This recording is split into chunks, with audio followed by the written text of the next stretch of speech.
Hello guys, welcome to my channel. Di pa ako sanay na okay, yung phone holder dito sa kaliwa.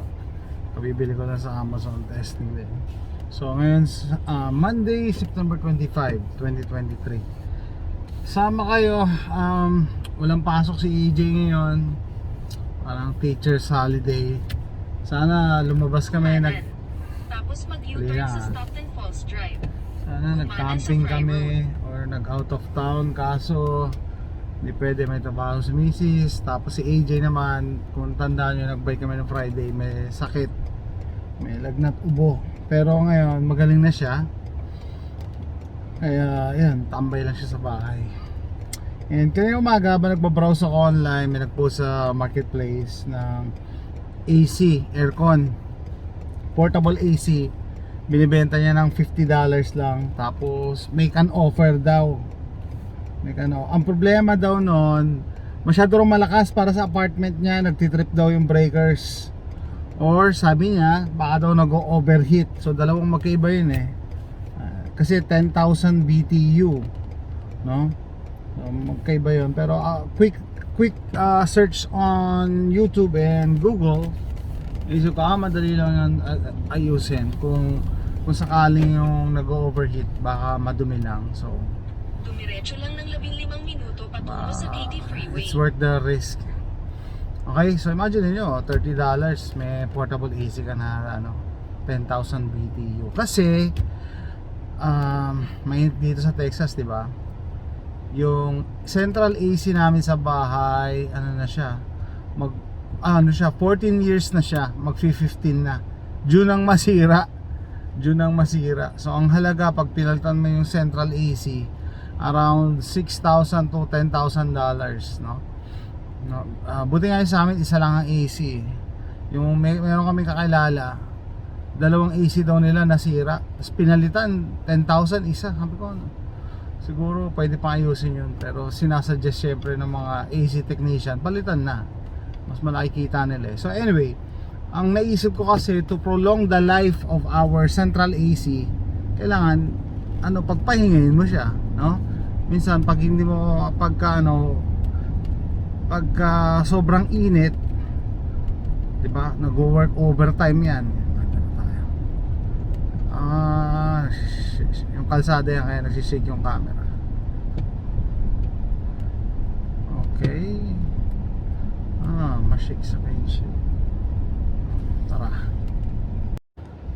Kwento ko lang, or kung nagpa-follow talaga kayo sa akin, tandaan nyo yung mga DIY repairs ko sa bahay, sa AC namin. Pinopost ko naman lahat yun So yung AC namin, nung ika-10th year niya, nasira yung fan niya sa labas, yung sa condenser fan, no? Siguro $150 lang yun. Buti nga napaltan ko, then nag-survive na naman kami 1 taon, 2 taon.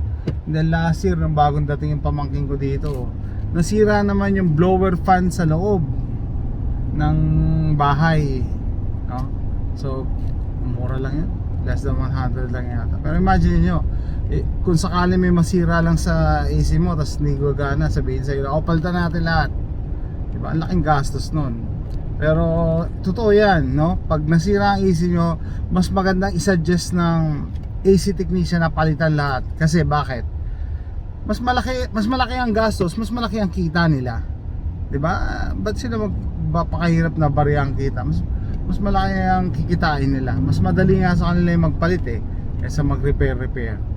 No? Pero yun nga, imagine nyo sa 10,000, akala ko nga dati 4 to 5,000 lang ang bagong AC unit. 10,000 daw. Baka masyadong tinaga yung kakilala namin dahil alam may pera sila. Tapos dalawa pa ang AC nila.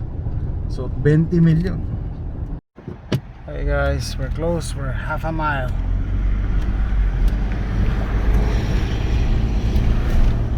This is the park.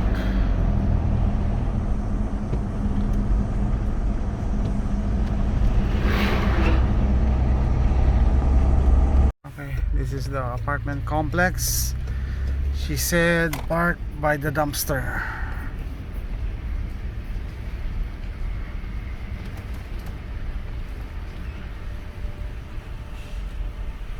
Okay guys, dito na kami sa apartment nung nagbebenta. No? Kala ko ventilation taas oh. Lalagyan ko pa to ng 2-inch lift kit eh, para tumaas.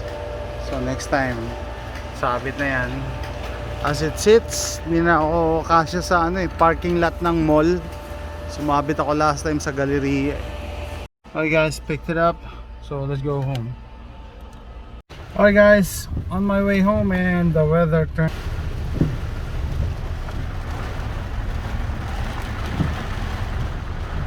Wow.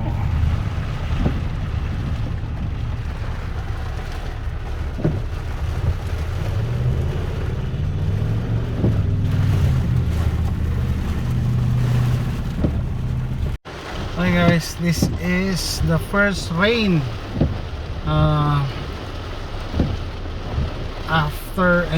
after summer. Yeah, we had a slight rain, but this is a major rain. So be careful what you wish for. I was really wishing for rain because it was really hot. Look at that. Okay guys, dito na ako sa bahay. So isang glance ko pa lang, alam ko na kung bakit nagtitrip to or ba't nag-overheat. Yan, madumi. Malamang madumi to sa loob. So kailangan linisin. Okay, let's get inside. Filter. Okay.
Use this.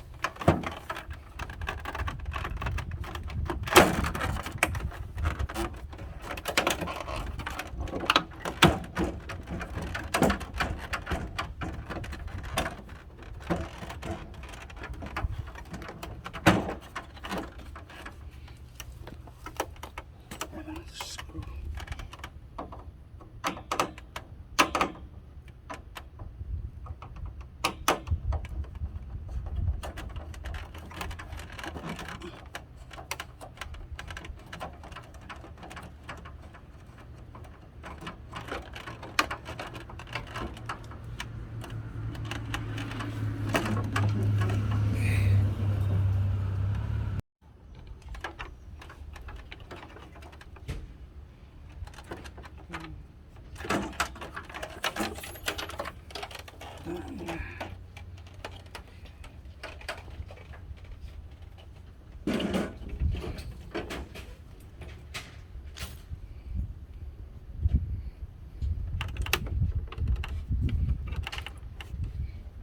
Why is this overheating? Actually, it's not that dirty.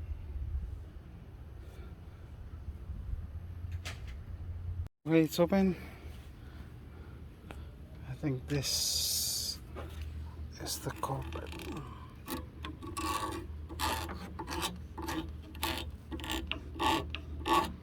To clean this up. Let me clean it up. Okay. Let me clean it with water.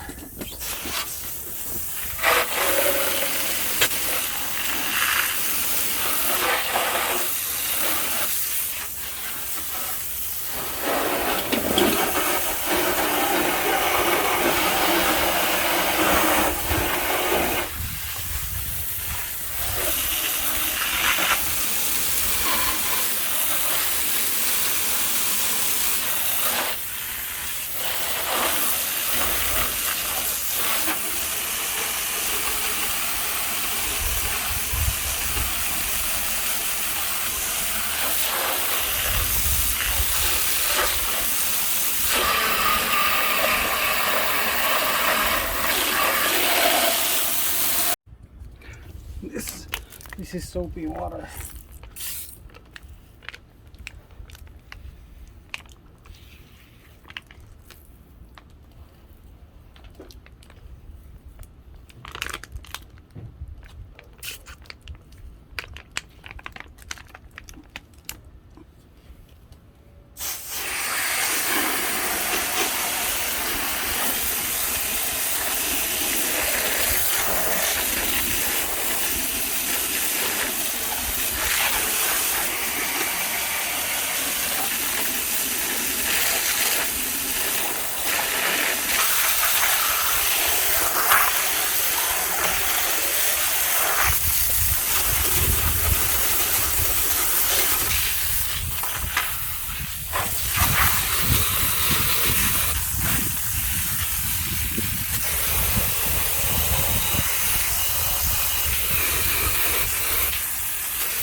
Okay, 2 screws on this side, and on the other side are longer. So make sure you put them away separately. So yeah, this is longer, and you have shorter screws.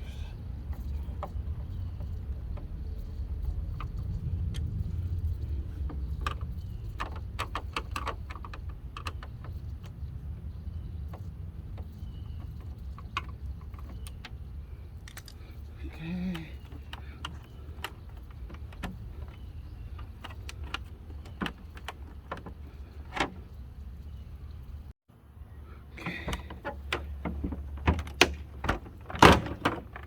Huh. There we go. Nasty. The nasties.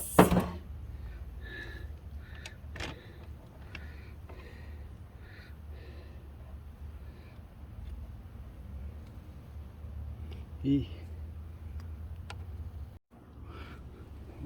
Okay.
Okay, let's dry it up.